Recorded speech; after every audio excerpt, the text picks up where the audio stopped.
Então, aqui, dando continuidade ao nosso curso de NR10, aqui podemos ver uma figura de um trabalhador que provavelmente ele sofreu um acidente com choque elétrico, ficou suspenso aí, desmaiado, e outro trabalhador fazendo o resgate dele, devidamente equipado com o cinturão, com o seu capacete, com um dispositivo trava-quedas.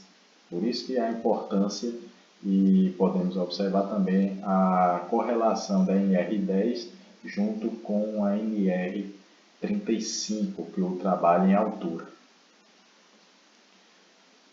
Continuando com o espaço, a correlação entre a NR10 e a NR33, espaço confinado, uma maneira comum de cumprir este requisito é preparar um procedimento no qual se especifique os passos que deverão ser tomados antes de permitir a entrada em espaços confinados, e a maneira como os ditos passos deverão ser. Por isso que existe a APT, permissão de trabalho. Então, eles vão analisar os riscos inerentes daquele ambiente de trabalho e se resguardar com os equipamentos para desempenhar aquela função. Seguindo-os, quem é o responsável pelos aspectos específicos do programa, onde se pode obter assistência técnica e como assegurar o cumprimento das disposições. No espaço confinado só entra quem estiver treinado, espaço confinado, ou seja, NR33, e autorizado e com a PT liberada, permissão para o trabalho. Aqui é um exemplo, um trabalhador já foi treinado, devidamente treinado. Aqui a análise dos riscos que proveniente ele vai estar exposto. E aqui podemos, se trata de sua vida, o espaço confinado. Ele se trata de sua, lembre-se que a permissão de entrada PT são expedidas para um local específico, para um determinado período de tempo e com fim particular. Por isso que quando o trabalhador adentra o espaço confinado, a PT fica fora, para que as outras pessoas que passam por ali, os outros trabalhadores, vejam o tempo necessário que ele vai desempenhar aquele trabalho. Assegure-se que sejam cumpridos todos os procedimentos para fazer seguro o espaço antes da entrada no mesmo, tais como ventilação, despressurização, se a atmosfera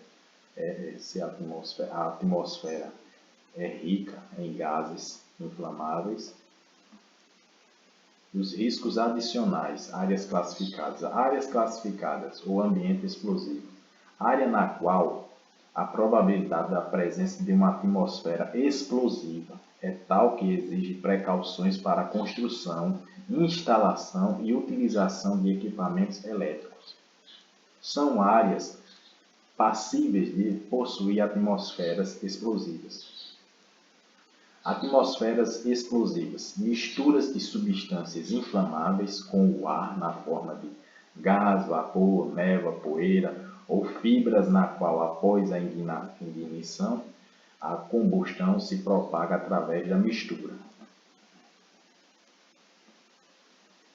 Ambientes de alto risco ou ambiente explosivo. Existe possibilidade de vazamento e gases inflamáveis em situação de funcionamento normal, devido a razões diversas como desgaste ou deterioração de equipamentos, classificados de acordo com normas internacionais e de acordo com a classificação exigem a instalação de equipamentos ou interface que atenda às exigências prescritas nas mesmas.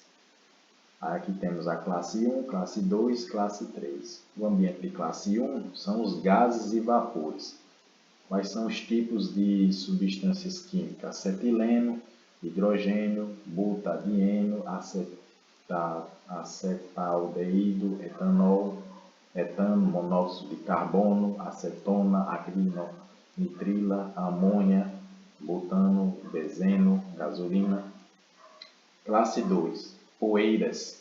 Poeiras metálicas, combustíveis, poeiras carbonáceas, carvão mineral, hulha, poeira combustível, tal como farinha de trigo, ovo em pó. E classe 3, fibras combustíveis, sisal, fibras de madeira e etc. Classificação das áreas onde há mistura gás ou ar potencialmente explosiva, segundo a norma IEC 7910. Zona 0. O que é a zona 0? Mistura está presente continuamente ou por grandes períodos de tempo. Zona 1. Mistura está presente durante o funcionamento do processo. E zona 2. Mistura não está normalmente presente. Caso esteja, será por curtos períodos.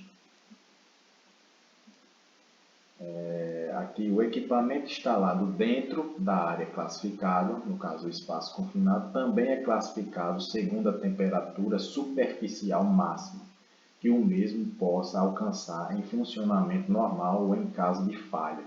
A temperatura superficial máxima é especificada em 6 níveis, sendo a temperatura de referência 40 graus Celsius.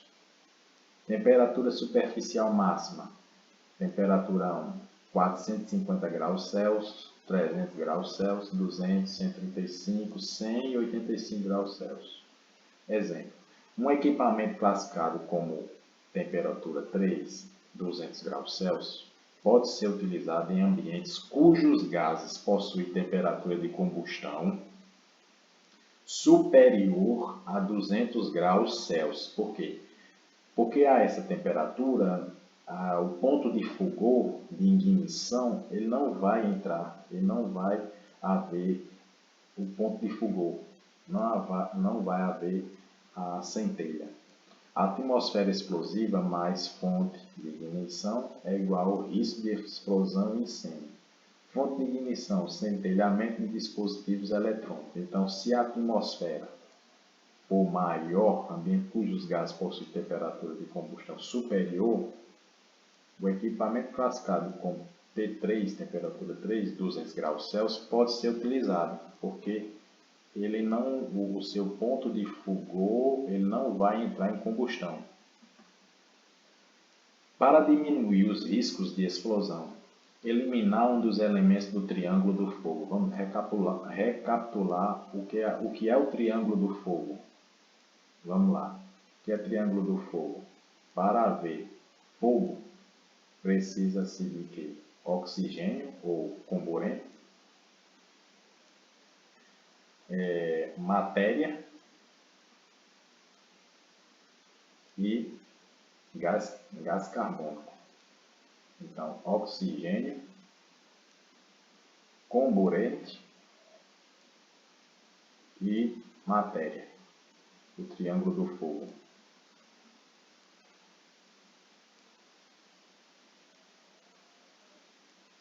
Se um desses três for rompido, for eliminado, triângulo do fogo,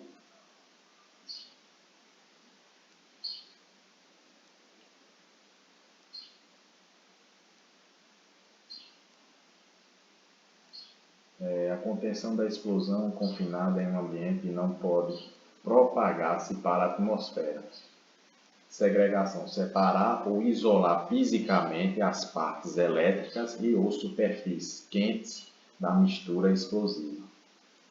É um dos elementos, é o gás carbono, o oxigênio e a matéria. Prevenção, limitar a energia eletrotérmica a níveis não perigosos. Indústrias reconhecidamente perigosas quanto ao risco de incêndio e explosões, beneficiamento de produtos agrícolas, fabricantes de rações animais, alimentícias, metalúrgicas, farmacêuticas, indústrias que processam produtos que, em alguma de suas fases de produção, se apresentam na forma de pó, são de alto potencial de risco quanto a incêndios e explosões. Neutralização do risco. Equipamentos elétricos à prova de centelhamento. À prova de explosões pressurizados, imersos em óleo, em área, em resina de segurança aumentada, herméticos especiais e de segurança intrínseca. Rígidos padrões de qualidade, sistemas brasileiros de certificação. Proteção e seccionamento automático contra sobrecorrente, sobretensão, aquecimento de motores, falta de fase, correntes de fuga, motores com segurança aumentada e alarmes. Rígida manutenção, correção de não conformidades, permissões de trabalho e procedimentos de segurança, supressão do risco em áreas classificadas, retirada dos gases ou vapores inflamáveis, ventilação, inertização ou desenergização do circuito a ser trabalhado,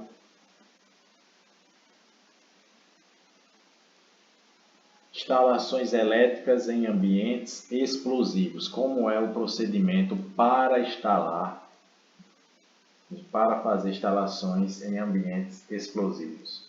Resumidamente, segue as normas de projeto, execução, instalação e distribuição, isolamento, proteção e etc. vigentes. Minimiza-se os riscos de corrente de fuga, curtos-circuitos, choques, arco voltaico, etc. Utilizar sempre material certificado de credenciamento pelo Inmetro. A importância de utilizar o material certificado pelo Inmetro. Locais de instalação de transformadores, banco de capacitores, painéis e respectivos dispositivos de operação, ventilados e iluminados, caso sejam para operação em ambientes confinados, que sejam construídos com tecnologia adequada a serem utilizadas neste tipo de ambiente, construídos e ancorados de forma segura, protegidos e sinalizados, indicando zona de perigo, alertando proibição a pessoas não autorizadas. É o caso do espaço confinado. É proibido a entrada de pessoas não autorizadas. Não utilizar para finalidades diferentes daquelas do projeto elétrico. Possuir extintores portáteis de incêndio adequados a cada risco. Se é um risco físico, se é adequados, ou melhor assim dizendo, a classificação, classe A, classe B, classe C, classe D, localizados em entrada, proximidades, subsolo, montante do fluxo de ventilação. Os materiais e equipamentos elétricos utilizados devem ter especificação técnica para o fim a que se destina, para ser utilizado neste tipo de ambiente. A manutenção os cabos as instalações e equipamentos devem ser protegidos contra impactos, água e influência de agentes químicos, de acordo com as especificações técnicas. Então, nunca exposição dos cabos a agentes químicos, a água, porque vai danificar esses cabos. A manutenção dos sistemas elétricos devem ser realizadas sempre com o equipamento desligado. Olha aí, novamente eu vou citar o LOTO, que é o bloqueio desse equipamento, mais a etiquetagem. Etiquetado, bloqueado e aterrado, exceto se forem utilizados técnicas adequadas para contatos energizados, ferramentas e equipamentos adequados à classe de tensão e tomadas precauções para a segurança dos trabalhadores. O bloqueio durante as operações de manutenção das instalações elétricas, realizado sempre com a utilização de cadeado. Esse cadeado deve estar sempre, quando for fazer a manutenção em algum equipamento elétrico, você tem que utilizar o cadeado e aí a etiquetagem sinalizados, que essa etiquetagem vai ter o nome da pessoa, do profissional que está realizando esse trabalho, o tempo e a função dele, em local visível com as indicações de data e horário do bloqueio, motivo da manutenção e nome do responsável pela operação. Redes elétricas, transformadores, motores, máquinas e circuitos elétricos devem estar equipados com dispositivos de proteção automáticos para os casos de curto-circuito, sobrecarga, queda de fase e fugas de corrente. Os fios condutores de energia elétrica instalados no teto de galerias para alimentação de equipamentos devem ser protegidos contra contatos acidentais, ou seja, isolar esses fios. Os sistemas de recolhimento automático de cabos alimentadores de equipamentos elétricos móveis devem ser eletricamente solidários à carcaça do equipamento principal. Os equipamentos elétricos móveis devem ter aterramento adequadamente dimensionados. Em locais com ocorrência de gases inflamáveis e explosivos, as tarefas de manutenção elétrica devem ser realizadas sob o controle de um supervisor com a rede de energia desligada, ou seja, o profissional que vai realizar uma atividade em um ambiente com gases inflamáveis e explosivos tem que ter um supervisor e esse ambiente tem que estar desligado, desenergizado e a chave de acionamento bloqueada. É o loto, sempre fazer o loto. Bloquear, fechar o circuito, né? Colocar cadeado e etiquetagem sempre. E a essa etiquetagem exposta aos outros profissionais para ver o nome da pessoa, do profissional que está ali, a atividade que ele está exercendo, a função e o tempo. Bloqueado, monitorando-se a concentração dos gases. Os equipamentos e máquinas de emergência destinados a manter fornecimento de energia elétrica e as condições de funcionamento devem estar disponíveis e em perfeito estado de funcionamento. É o caso de geradores. Você está exercendo uma atividade em um espaço confinado, em um determinado ambiente com atmosfera explosiva. Falta luz. Precisa colocar que não entre que não cause centelha, né? Então precisa de alguma geração de energia para que possa continuar com as atividades. Os terminais energizados dos transformadores, de transformador corrente alternada, devem ser isolados fisicamente por barreiras ou outros meios físicos, a fim de evitar contatos acidentais. Tanto transformadores como as superfícies de fios, contatos acidentais. Toda a instalação, carcaça, invólucro, blindagem ou peça condutora que possam armazenar energia estática com possibilidade de gerar fagulhas ou centelhas devem ser aterrados. Repito, aterrados. Tudo aquilo que possa originar centelha, as carcaças, os invólucros, as blindagens ou peça condutora que possa armazenar energia estática, como eu citei o exemplo do avião, ele fica energizado estaticamente devido ao ar e o atrito em sua carcaça, precisa de algum dispositivo que faça esse aterramento, que faça escoar essa energização. As malhas, os pontos de aterramento e os para-raios devem ser revisados periodicamente e os resultados registrados. A implantação, operação e manutenção de instalações elétricas devem ser executadas somente por pessoas qualificadas. Agora, recapitulando esse conceito, O que é uma pessoa qualificada? Uma pessoa qualificada é uma pessoa com diploma. Pessoa qualificada, não somente qualificada, com diploma e habilitada pelo CRT, Conselho Regional dos Técnicos. É uma pessoa,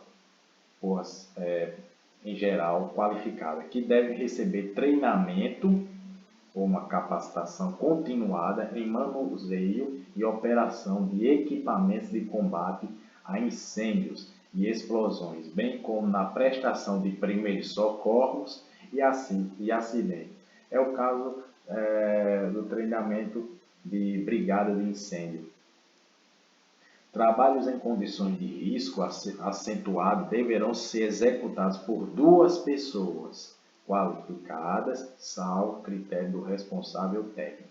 Durante a manutenção de máquinas ou instalações elétricas, os ajustes e as características dos dispositivos de segurança não devem ser alterados, prejudicando sua eficácia. Trabalhos em redes elétricas entre 2 ou mais pontos sem possibilidade de contato visual entre os operadores somente podem ser realizados com comunicação por meio de rádio, aquele rádiozinho, rádio, câmbio, escuta, câmbio, ok? Rádio ou outro sistema de comunicação que impeça a energização acidental. Por exemplo, o trabalhador está em um local que foi realizado o procedimento de desenergizar aquela máquina e outro vem com a carga estática energizada em seu corpo. Então, quando ele chegar próximo dessa área, consequentemente ele vai energizar esse outro ambiente. Então, por isso que se dá a obrigatoriedade do rádio ou outro sistema de comunicação entre esses 2 colaboradores. As instalações elétricas com possibilidade de contato com água devem ser projetadas, executadas e mantidas com especial cuidado quanto à blindagem, estanqueidade, isolamento, aterramento e proteção contra falhas elétricas. Então, aqueles fios, muitas vezes fios expostos dentro d'água, é errado. Está errado. Você tem que retirar o fio que passa por dentro da água. Os trechos e pontos de tomada de força de rede elétrica em desuso devem ser desenergizados, marcados e isolados ou retirados quando não forem mais utilizados. Em locais sujeitos a emanações de gases explosivos e inflamáveis, as instalações elétricas serão à prova de explosivo. Por quê? Porque se caso houver uma explosão, essa instalação elétrica não vai sofrer o aquecimento, não vai entrar em combustão, não vai queimar. Por exemplo, a tomada de uso industrial, ela tem um sistema que anti-inflamável, que ela não queima. É o caso disso. Instalações elétricas serão à prova de explosão. Condições atmosféricas. Umidade. O que é uma condição atmosférica? Chuva,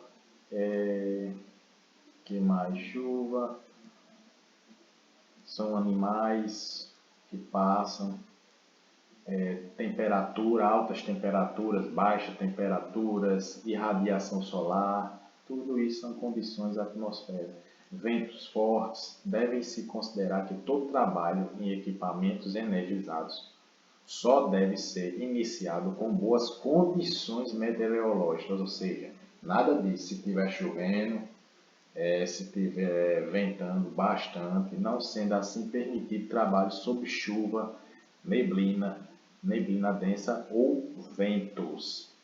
Como visto em estudos anteriormente, sabemos que a existência de umidade no ar propicia a diminuição da capacidade disruptiva do ar, aumentando assim o risco de acidentes elétricos. Por quê? Porque o ar ele entra em atrito e ele conduz, são partículas de água que fazem com que, ionizadas, que fazem com que energize aquele material. Devemos levar em consideração também que os equipamentos isolados a óleo não devem ser abertos em condições de umidade elevada, pois o óleo isolante pode absorver a umidade do ar, comprometendo assim suas características isolantes. A água é condutora de eletricidade. Por que a água é condutora de eletricidade? Porque tem íons. E os íons eles conduzem essa eletricidade. E pode ser o caminho para correntes de fuga em instalações elétricas. Por isso que se deve isolar aquele condutor elétrico. Deve ser bem isolado, porque a água é condutora. Trabalhadores da área elétrica estarão seriamente expostos ao risco de eletrocução caso estejam com roupas molhadas. Por quê? Repito, por quê? Porque o corpo humano possui uma resistência. E essa resistência, ela diminui quando ele está encharcado. Então, o acesso da corrente elétrica é facilitado devido às gotículas de águas possibilitarem a passagem desses íons. Então, pelo fato da água já ser um bom condutor elétrico devido aos íons, né, esse corpo ele passa a ser um excelente condutor de corrente elétrica. Quando ele está seco, não. Aumenta a dificuldade da passagem de corrente. Essa condição também se aplica em caso de suor.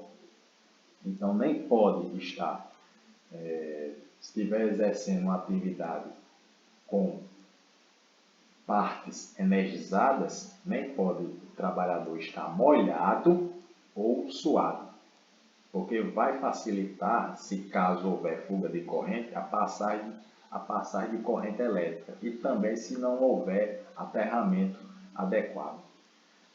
A NBR 5410 apresenta na tabela 3 a classificação da resistência do corpo humano ao choque elétrico, desde a condição de pele seca, melhor condição, maior resistência, até a pior condição, pessoa imersa em água, menor resistência. Para a mesma tensão, a diminuição da resistência originaria uma corrente maior, o que agravaria as consequências do choque elétrico, levando às situações fatais. Nunca fazer, ou seja, resumindo, nunca fazer atividade encharcado, molhado, com chuva. Por quê? Porque isso vai facilitar a corrente elétrica, vai possibilitar, vai ser possível facilitar a passagem de corrente elétrica pelo corpo. Aqui nós podemos ver o trabalhador executando uma atividade elétrica em cima de uma escada metálica. Já tem um erro aí, uma escada metálica. Isso aí faz com que facilite, se caso haja fuga de corrente e passagem pelo corpo, aí seria uma corrente de toque e não de passos. A corrente, se viesse de cima para baixo, iria passar por um dos membros superiores e faria o percurso pelo coração e desceria para os pés e iria para a terra. O que seria apropriado para essa condição? Uma escada que fosse totalmente isolante, ou de borracha, ou de madeira, que também é um excelente isolante. A madeira enxuta, sem ser molhada, encharcada, ela enxuta.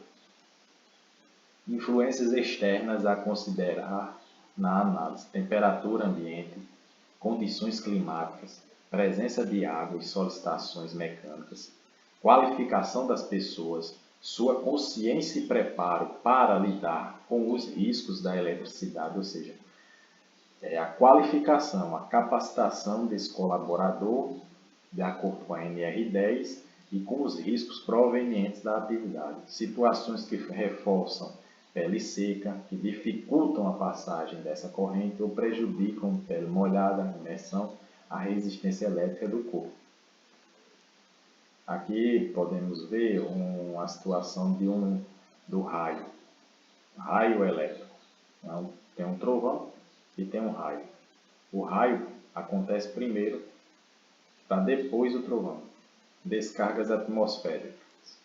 O raio é um fenômeno da natureza e sua queda é imprevisível. Assim, as soluções aplicadas visam somente minimizar os efeitos devastadores a partir de instalações adequadas de captação e condução segura da descarga para a Terra. Por isso que há necessidade de para-raios, porque quando acontece um raio, ele chama, por assim dizer, ele captura essa descarga e ele leva logo para a Terra. Sobre tensões e transitórias, o raio pode provocar grande destruição, alto valor da corrente elétrica, intensos campos eletromagnéticos, calor, etc. Além destes, pode causar sobretensões em redes de energia elétrica, de telecomunicação, de TV, cabo, transmissão. Um exemplo disso é bois, vacas, fazenda. Quando cai um raio desse na Terra, ele produz um campo elétrico, magnético, nas superfícies equipotenciais, que ela forma uma onda na Terra e ela arrasta tudo que está próximo dela. Por isso que você vê muitos os animais mortos devido à descarga elétrica. Não necessariamente precisa ser em cima, mas próximo a esses animais. Imagem de descarga atmosférica. Aqui um exemplo da descarga atmosférica em um avião.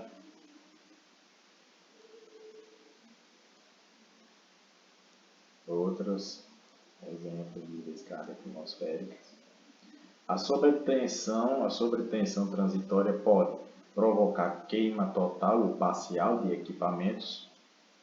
Atenção, tensões elevadas. O equipamento é projetado para uma determinada tensão. Aí há uma sobrecarga. Essa tensão é elevada, ela queima. Equipamentos elétricos ou danos à própria instalação elétrica interna e telefone. Reduzir a vida útil dos equipamentos, provocar enormes perdas com a parada de equipamentos. Tudo isso a sobretensão provoca. A sobrecorrente, diferentemente da sobretensão, que é o aumento da tensão, a sobrecorrente, que é o excesso de corrente elétrica, pode ocorrer por descarga direta e indireta. O que é uma descarga direta? O raio atinge diretamente uma rede elétrica ou telefônica, gerando elevados valores de sobretensões sobre os diversos circuitos. Então, quando eleva valores de sobretensão, eleva sua corrente, consequentemente queima, aquece o circuito. Descarga indireta, o raio cai a uma distância de até 1 km de uma rede elétrica. Esta sobretensão induzida ocorre quando uma parte da energia do raio é transferida através de um acoplamento eletromagnético com uma rede elétrica. Medidas preventivas para sobretensão e sobrecorrentes. Evitar a execução de serviços em equipamentos e instalações elétricas internas e externas. Então, se está chovendo, se está caindo muito raio, o que é indicado é parar a atividade, esperar um pouco para essas condições ambientais voltarem ao normal. Nunca procurar abrigos sob árvores ou construções isoladas sem sistemas de proteção à atmosfera adequada. É o que a gente mais vê. O pessoal começa a chover, começa a ter raios, trovejar, as pessoas ficarem embaixo de uma árvore. A árvore, ela não vai proteger você de um choque elétrico, de uma descarga elétrica. Ela não é isolante elétrico, ela conduz. Então, o que é viável é ir para um pátio a céu aberto, um ambiente aberto, e, se possível, se é o ideal, é que tenha aterramento por perto. Não entrar em rios, porque o rio tem água e a água é um excelente condutor elétrico. Lagos, piscina, guardando uma distância segura destes. Procurar abrigo em instalações seguras, jamais ficando ao relento. Caso não encontre abrigo, procurar não se movimentar e, se possível, ficar agachado, evitando assim o efeito das pontas. Evitar o uso de telefones, porque tudo que conduz à eletricidade deve-se evitar. Aquele negócio de o celular está carregando, ficar com ele na mão, os equipamentos eletrodomésticos. Evitar não estar próximo dele no momento dessas descargas atmosféricas. Evitar o uso de telefone, a não ser que seja sem fio. Evitar ficar próximo de tomadas, canos, janelas, portas metálicas. Evitar tocar em qualquer equipamento elétrico ligado à rede elétrica. Evitar locais extremamente perigosos, como topos de morros, topos de prédios, proximidade de cercas de arame, torres, linhas telefônicas e linhas aéreas. Os riscos devido às condições atmosféricas são umidade, alagamento, descargas elétricas. A nova NR10 prevê no item 10.6.5 o poder de suspensão dos trabalhos pelo responsável, caso risco não previstos e que não possam ser neutralizados de imediato sejam detectados.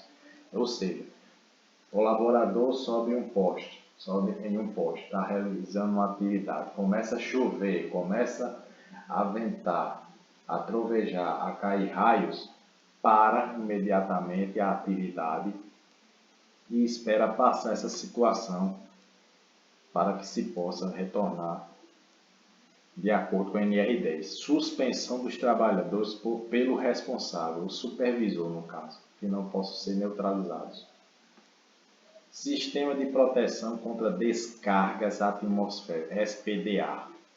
Toda empresa deve possuir o SPDA, toda, projetado de acordo com a NBR 5419, proteção de estruturas contra descargas atmosféricas, definido em um projeto e assinado por profissional habilitado, ou seja, é aquele profissional qualificado, diplomado, que tem seu diploma, e qualificado, regido pelo CRT, Conselho Regional Técnico, ou o engenheiro, no caso. Deve-se verificar as possíveis interferências dos subsistemas de aterramento do SPDA nos demais sistemas de aterramento existentes na empresa. O projeto nas empresas faz parte do PPCI, Programa de Prevenção e Combate a Incêndio. Então, toda empresa deve ter um SPDA.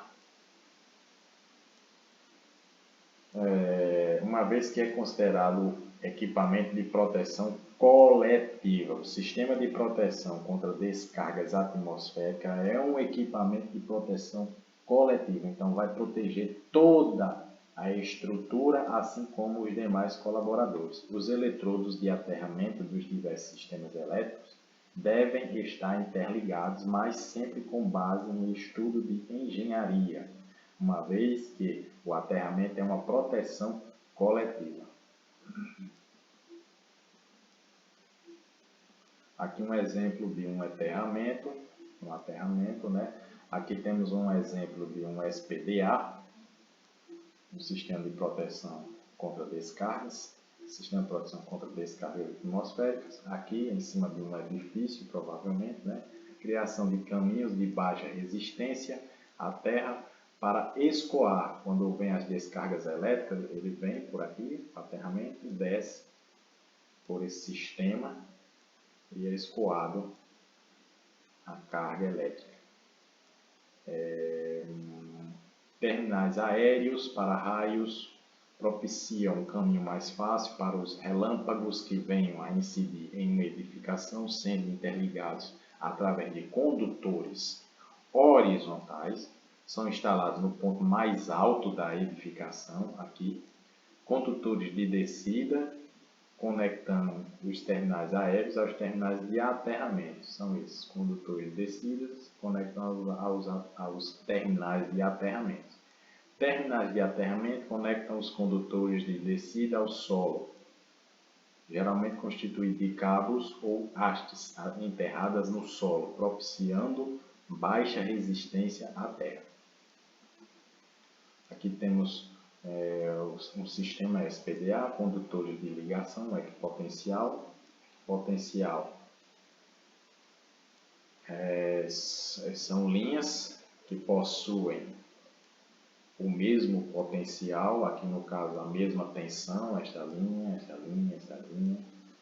interligar a ação do sistema de aterramento com os outros sistemas de aterramento da edificação, pedindo assim as DDPs entre os elementos interligados.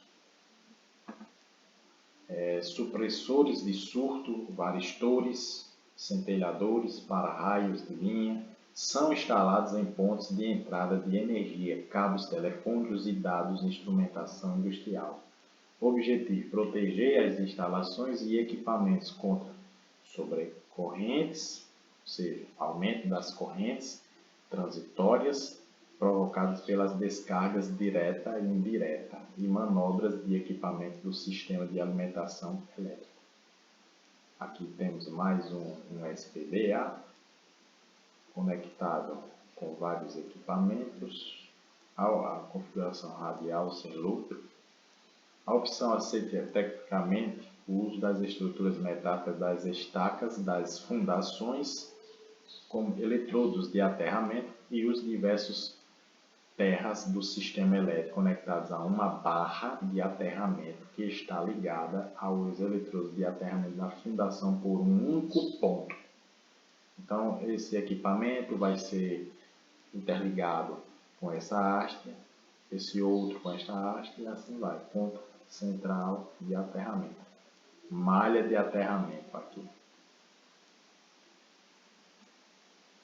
E mais um exemplo do sistema de SPDA, terminais aéreos ou para-raios, mastro, captor, a descarga elétrica vem por aqui, o raio desce por esse sistema, vai, condutores de descida, desce por esse outro e chega nessa malha, com esses terminais de aterramento.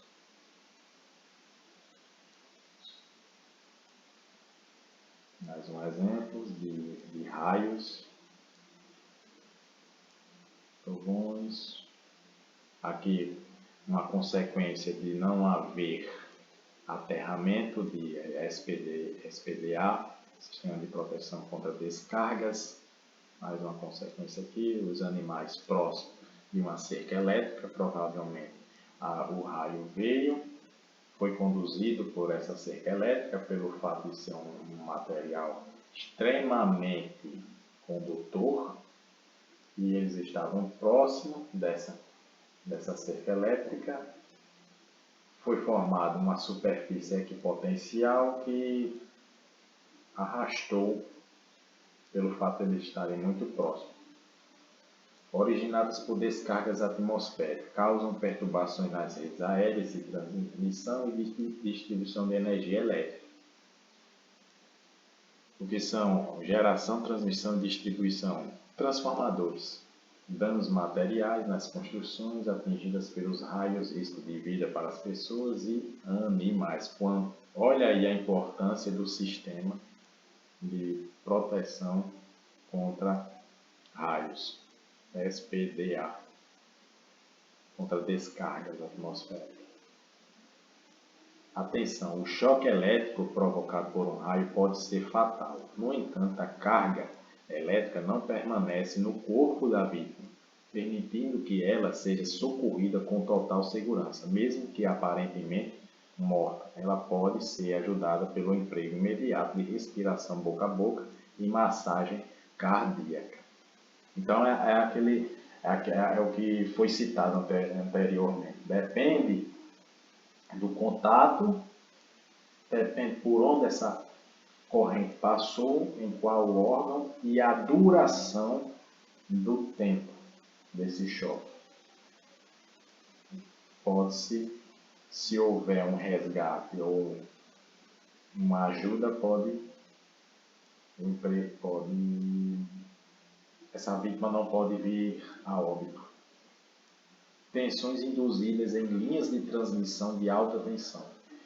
Em condições secas, somadas a atritos com o vento e poeiras, as linhas de transmissão sofrem tensões, os transformadores sofrem tensões induzidas que se somam às tensões presentes.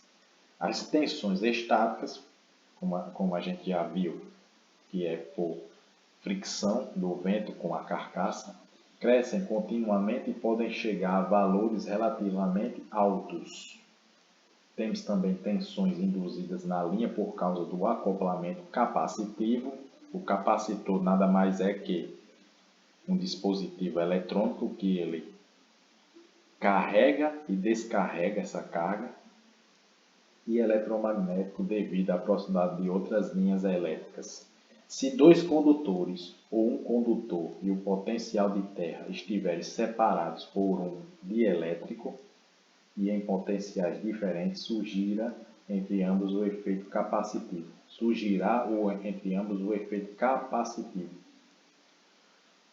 Ou seja, qual é o efeito capacitivo? Ele vai recarregar até certo ponto e depois vai descarregar.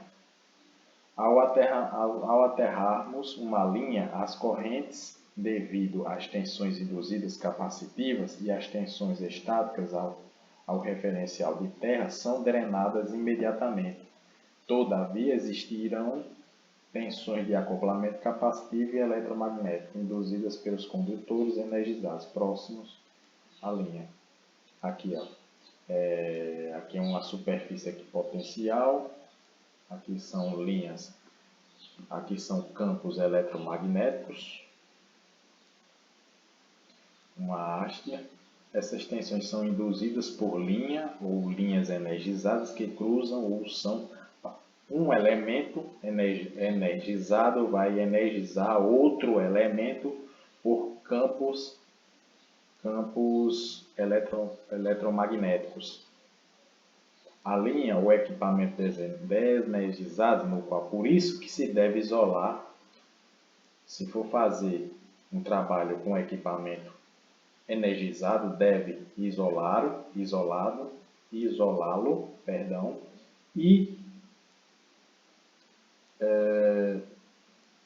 não deixar que essa superfície ou esse campo magnético entre em contato com esse equipamento, para que ele não volte a ser energizado. Elas dependem da distância entre linhas, da corrente de carga das linhas energizadas, do comprimento do trecho onde há paralelismo ou cruzamento e da existência ou não de transposição nas linhas. No caso de uma linha aterrada em apenas uma das extremidades, a tensão induzida eletromagneticamente terá seu maior vulto na extremidade não aterrada. E se ambas as extremidades estiverem aterradas, existirá uma corrente fluindo num circuito fechado com a Terra.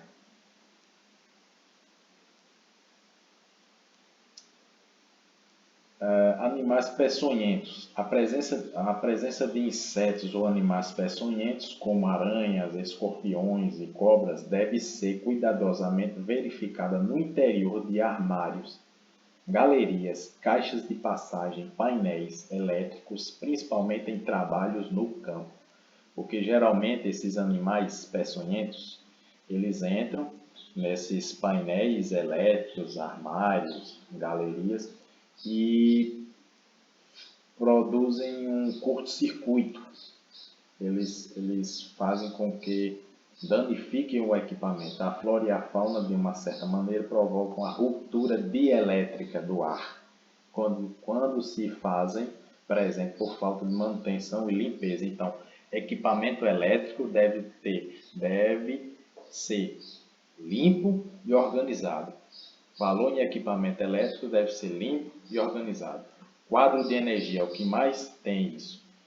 O pessoal guarda objetos, vai fazer uma manutenção nesse quadro, deixa objetos dentro, copo descartável, ferramentas. Quando não é isso, o quadro é poeira, é inseto. Então tudo isso deve se levar em conta de acordo com a NR10. Fazer a limpeza e a organização dos quadros de energia para que evite futuramente um curto-circuito ou uma ruptura de elétrica. Olha aí um exemplo de animal peçonhento próximo de uma rede energizada. Aí uma abelha, vários reservados, parada cardíaca e respiratória, aranha, animais com sensação de incômodo do local. Isso aí é uma aranha. Ela produz o seu veneno, ela produz essa infecção na pele e, consequentemente, causa essas feridas. Escorpiões, consequência, sensação de incômodo local. O que é um acidente de origem elétrica? É falsa a ideia de que não se pode predizer nem controlar o comportamento humano. Na verdade, é possível analisar os fatores relacionados com a ocorrência dos atos inseguros. O que é um ato inseguro? É o ser humano que sabe o que é para ser feito, por exemplo, na análise preliminar de risco, ele sabe quais os equipamentos que devem ser utilizados. No caso da NR10, equipamentos como capacetes do tipo B, para-choques elétricos, roupas de isolante elétrico, luvas. A escada não pode ser metálica, deve se amarrar, e mesmo assim não o faz. Então isso aí é o ato inseguro. O ato inseguro é produzido pelo colaborador. Já a condição insegura não, é o ambiente que proporciona isso. Seguem-se alguns fatores que podem levar os trabalhadores a praticarem atos inseguros. Inadaptação entre homem e função por fatores constitucionais. Exemplo, sexo, idade, tempo de reação aos estímulos, coordenação motora, agressividade, impulsividade, nível de inteligência, grau de atenção. Isso aqui é um fator emocional.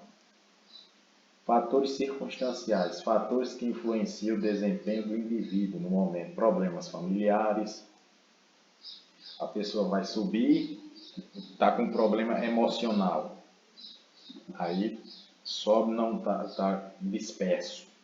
Fatores circunstanciais, problemas familiares com a família, abalos emocionais. Então, antes de subir uma atividade para realizar um poste, por exemplo, deve-se analisar tudo isso. Se ingeriu bebida alcoólica, se fez uso de drogas ilegais, como está o estado de fadiga, desconhecimento dos riscos da função ou da forma de evitá-los. Estes fatores são, na maioria das vezes, causados por seleção ineficaz, falhas de treinamento, falta de treinamento. Aqui eu posso dar mais um exemplo que, segundo algumas estatísticas, que a maioria das pessoas que trabalham com objetos energizados e que sofrem os acidentes são pessoas qualificadas, ou seja, que têm apenas um diploma. As habilitadas, nem tantos. E a capacitada vai reduzindo essa gravidade. Desajustamento, este fator é relacionado com certas condições específicas do trabalho, exemplo, problema com a chefia, problemas com os colegas, políticas salariais. Personalidade, fatores que fazem parte das características da personalidade do trabalhador. O desleixado, o manchão, o exibicionista, o desatento, o brincalhão. Tudo isso favorece para acontecer um acidente de origem elétrica. Condições inseguras, como eu já havia falado, são aquelas que presentes no ambiente de trabalho põem em risco a integridade física ou mental do trabalhador, devido à possibilidade destes acidentes. Tais condições manifestam-se como deficiências técnicas, podendo apresentar-se na construção e instalações em que se localiza a empresa, áreas insuficientes, pisos fracos e irregulares, ato inseguro, condição insegura. É o ambiente que proporciona limpeza, instalações, eletróteses ou com defeito, falta de sinalização, condições na maquinária, localização imprópria das máquinas, falta de proteção em partes móveis, pontos de agarramento e elementos energizados, máquinas apresentando defeitos. Tudo isso é condições inseguras. E o que eu tinha para apresentar da NR10 foram esses requisitos que a NR10 trata. Aqui no caso, o trabalhador aqui fazendo sua atividade de cabeça para baixo e com o outro segurando pelas pernas. Tudo errado aqui. Aqui se aplica o que? NR10 e NR35, trabalho em altura. Totalmente errado, sem o cinto do tipo paraquedista, sem uma linha viva, sem um ponto de ancoragem, com as mãos totalmente pegando no fio, tudo errado de acordo com o que a gente viu, e sem uma análise preliminar dos riscos, né? Então, o que eu tinha para apresentar para vocês de NR10 foram esses conceitos. Primeiramente, o surgimento da corrente elétrica, como ela surge, a geração, transformação, distribuição e consumo, as fases dessa corrente, contínua, alternada, e toda a parte da NR10 atrelado com algumas normas que foram citadas, NR6, equipamento de proteção individual, espaço confinado, aplicação da NR10 com áreas explosivas, com trabalho em altura. O que eu tinha para falar de NR10 foi citado e eu agradeço a vocês e muito obrigado por essa apresentação.